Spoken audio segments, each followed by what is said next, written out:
والصلاة والسلام على رسول الله صلى الله عليه وسلم. maanta waa 6 abriil waa maalintii ururka SNM loo oran jiray la asaasay London lagu asaasay Maxamed Xaashi ayaa kamid ah ragii maalinta asaaskeediina joogay Xasan Ciise Allahumma salli ala Maxamed Abdulsalam Yaasiin ayaa ka nool Cabdiraxmaan Cabdilqaadir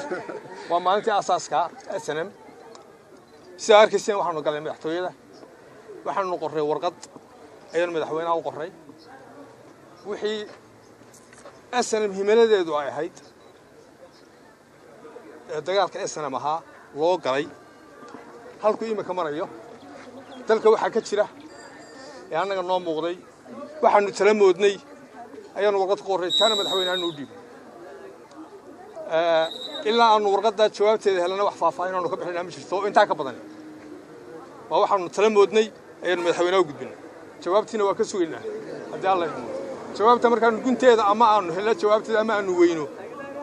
ayay inoo joogaysaa hadii Allah